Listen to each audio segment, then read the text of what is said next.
Welcome back बच्चों, आपका स्वागत है आलसी राम एजुकेशन में। आज हम पढ़ रहे हैं BESC 132 ब्लॉक 1 चैप्टर 1, ठीक है, यूनिट 1। यहाँ तक हम पढ़ चुके हैं। अगर आप चैनल पर नए हो तो सब्सक्राइब कर लो, लाइक करो और वीडियो शेयर करो अपने दोस्तों के साथ ताकि भी पढ़ सके। इसमें हम पढ़ेंगे शिक्षा के मौलिक अधिकार कि क्या क्या अधिनियम बने हैं हमारे कानून के अंदर पढ़ाई के लिए, शिक्षा के लिए क्या क्या नियम है, उसके हम अनुच्छेद पढ़ेंगे। ये जरूर से याद कर लेना क्योंकि पेपर में आता है। और एक ये है स्टोरी, ये थोड़ी सी पढ़ के आपको यहाँ आंसर देना है या पढ़ लेना, ये आपका टास्क है, करना है जरूरी, क्योंकि इस टाइप के क्वेश्चन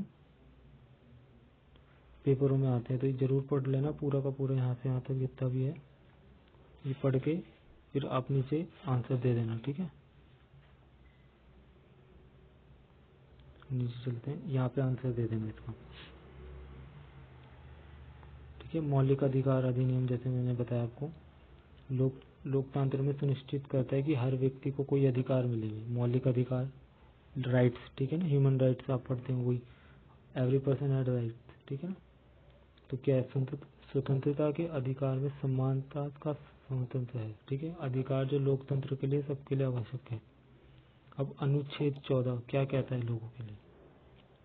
राज्य, भारत के राज्य क्षेत्र में किसी भी व्यक्ति को विधि के समक्ष समानता से, यह समान संरक्षण से वंचित नहीं रहेगा, ठीक है। वो अनुच्छेद 14 का हाईलाइट करा हुआ है ना। समानता का अधिकार यह सुनिश्चित करता है कि हर राज्य की शक्तियों का उपयोग बिना किसी भेदभावपूर्ण तरीके से किया जाएगा, ठीक है ना। ये यहाँ से यहाँ तक कि शिक्षा के संबंध में प्रवेशी नियम विनियमित करने में लागू किए जाएंगे। इस प्रकार ये सभी को शिक्षा के पहुंचने से सुनिश्चित करता है। मतलब हर कोई एंट्रेंस एग्जाम सबके लिए है। ये नहीं कि कोई अमीर आदमी एंट्रेंस एग्जाम नहीं दे सकता, ये गरीब को जरूर ये देना। सब जनों को एंट्रेंस एग्जाम देना ही होगा। हर चीज के लिए एक वो लीगल चीज है। अगर किसी ने फर्स्ट पढ़ी है तो सेकंड, थर्ड, फोर्थ ऐसे ही पढ़ेगा। ऐसे कोई अमीर होगा ज्यादा तो ये नहीं कि वो सीधा फिफ्थ पढ़ के 10th में चला जाए। ये कोई वो रूल नहीं है। ये अनुच्छेद 14 ये कहता है। अभी अनुच्छेद 15 क्या कहता है।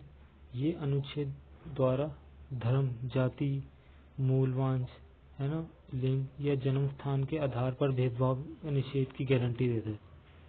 मतलब कि अगर कोई किसी धर्म का है, जाति का है, किसी और मूल वंश का है तो उसके साथ भेदभाव होगा, ये इसकी गारंटी देता है कि ये नहीं होगी ऐसी भेदभाव। ये अनुच्छेद 15 कहता है हमें, ठीक है। ये अनुच्छेद 15, ठीक है। अब अनुच्छेद 15(4) क्या कहता है। 15(4) सरकार को अनुसूचित जाति यानी SC और ST के सभी पिछड़े वर्गों की उन्नति में विशेष प्रावधान करने का सक्षम बना रहे। यानी कि अगर कोई भी वो पिछड़े उसका है, अनुसूचित जनजाति का है, तो ये नहीं कि वो पढ़ नहीं सकता, ये उससे बचा रहेगा या वंचित रह जाएगा। उसको भी पढ़ने का उतना ही हक है जितना एक सामान्य नागरिक को। ये कहते हैं अनुच्छेद 15(4), ठीक है, ये वाला रूल।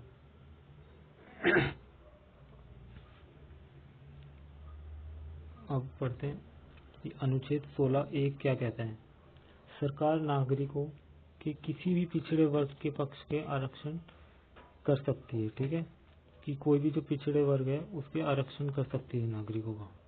कोई अगर बहुत पिछड़े वर्ग है, उसको आरक्षण नहीं मिल रहा है, तो उसके लिए सरकार कभी भी किसी वक्त बना सकती है। जो आजकल आप देखते हैं राइट्स होते हैं कि किसी जाति को या किसी, कोई लोग कहते हैं कि हमें आरक्षण चाहिए, तो मिल सकता है अगर आप वो प्रदर्शन करें हैं। सरकार ने ये फ्लेक्सिबल बनाया हुआ नियम कि उसको एनी टाइम ये चीज मिल सकती है। अब अनुच्छेद 21 ये क्या कहता है। ये बहुत जरूरी है और ये आता भी है पेपर में, ये वाला, ये पूरा यहाँ से यहाँ तक, ठीक है। अनुच्छेद क्या कहता है 21(a), ये याद कर लो स्पेशली यहाँ से यहाँ तक। ये 6 से 14 वर्ष तक की आयु के सभी बच्चों को निःशुल्क और अनिवार्य शिक्षा का अधिकार देता है। समझ गए आप लोग। यानी जितने भी 14 साल तक के छोटे बच्चे हैं, 6 से 14 साल तक के, सबको गारंटीड पढ़ना ही है। इसकी अनिवार्यता का कानून देता है कि सब बच्चे जरूर से पढ़ें और उनके पास लीगल राइट है पढ़ने का, कोई उन्हें मना नहीं कर सकता है कि आप नहीं पढ़ेंगे या बिना पढ़े आप रह सकते हैं, उनके पास ये लीगल राइट है। ठीक है, ये कब आया था? दिसंबर 2002 में 86वें, ठीक है 2002, ये भी याद कर लो, दिसंबर 2002 में 86वें संशोधन द्वारा ये जोड़ा गया। ठीक है, उस टाइम में जोड़ा है ये भी कि अनुच्छेद 21A में 21A भी बोल सकते हैं, नहीं तो आई बोलिए आप, क्योंकि ए और बी वो अलग भी पार्ट हो जाएंगे। कि गुणवत्ता को सुनिश्चित करता है। संविधान के प्रारंभ से शिक्षा का संविधान भाग 4 के तहत अनुच्छेद 45 में राज्य नीति के एवं निर्देश सिद्धांतों के रूप में शामिल किया गया। ठीक है, अब अनुच्छेद 24 क्या कहता है, ये आप 21 एक बार अच्छे से पढ़ लेना।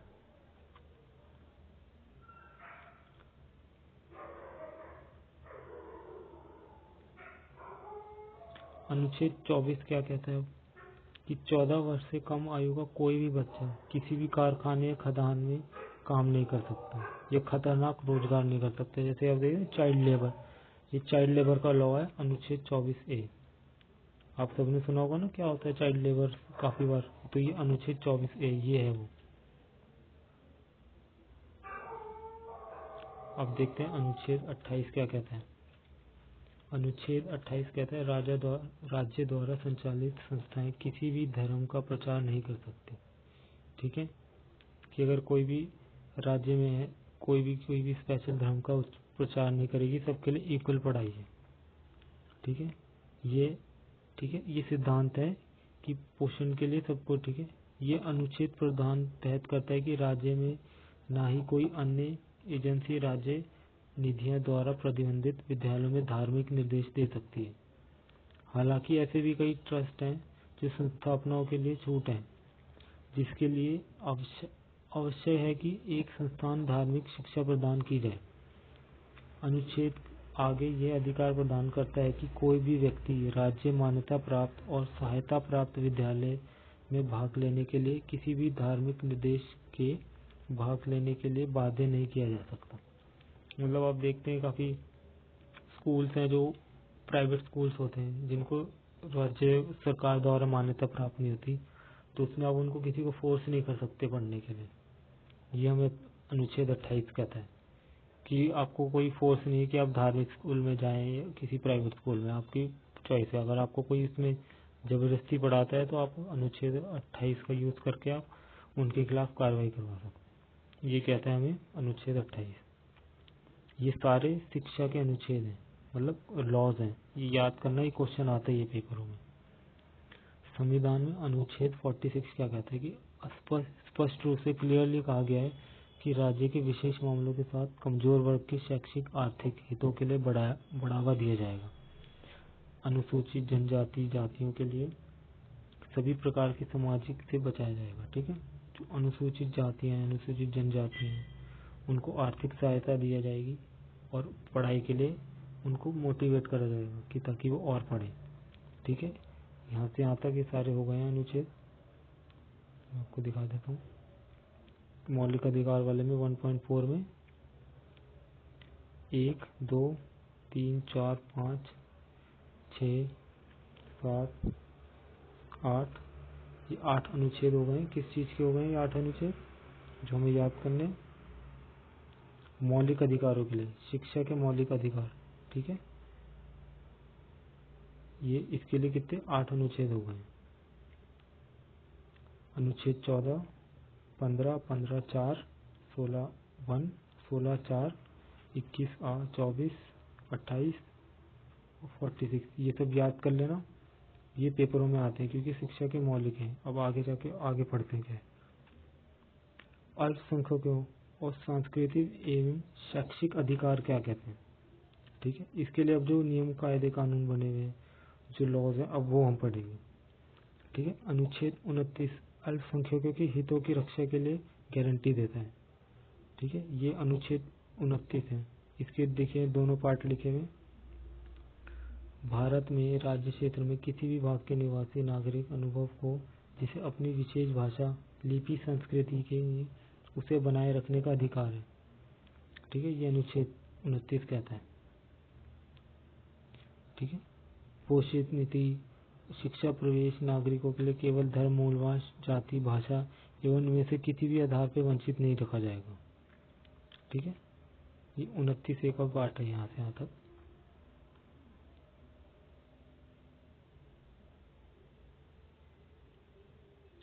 ये फर्स्ट पार्ट, ये नीचे वाला सेकंड।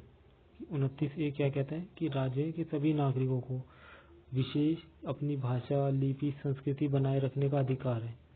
जैसे कोई भी किसी भी धर्म का है तो वो अपनी विशेष जो उसकी संस्कृति है, धर्म है, कोई पंजाबी बोलता है, कोई मराठी बोलता है, कोई साउथ इंडियन भाषा बोलता है, तो वो अपनी भाषा को सीखने के लिए उसको अधिकार है, उसको बनाए रखने के लिए। ये अनुच्छेद 29 हमें राइट देता है। ठीक है, उसे इससे वंचित नहीं रखा जाएगा। इस चीज का राइट भी हमें अनुच्छेद 29 देता है। ये किस चीज के? सांस्कृतिक है, क्योंकि अल्पसंख्यकों और सांस्कृतिक के शैक्षिक अधिकार। ठीक है, अब अनुच्छेद 30 है, ऐसे अब पढ़ते हैं क्या है।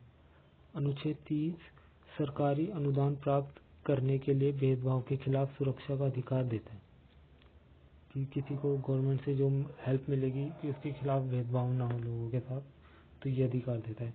धर्म या भाषा के आधार पर सभी अल्पसंख्यक वर्गों को अपनी रुचि शिक्षा संस्थाओं संस्थापना प्रशासन का अधिकार देता है। ठीक है, कि अपने धर्म के अनुसार अपनी रुचि, उसकी क्या हॉबी है, ये अनुच्छेद 29 यहाँ पे है।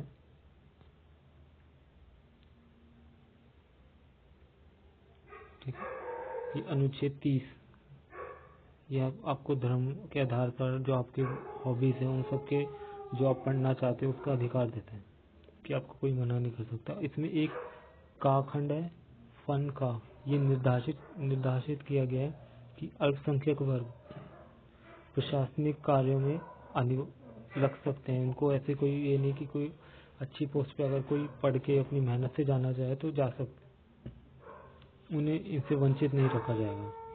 ठीक है, अधिकार निर्धारित ना हो जाए। शिक्षा संस्थाओं की सहायता देने पर राज्य में किसी शिक्षा संस्थान के विरुद्ध इस आधार पर विभेद नहीं करेगा और वह धर्म और भाषा के आधार पर भी अल्पसंख्यकों का वर्ग प्रदान नहीं करेगी। ठीक है, मैं आपको बताता हूँ अनुच्छेद 30 अनुच्छेद 350 क्या कहता है।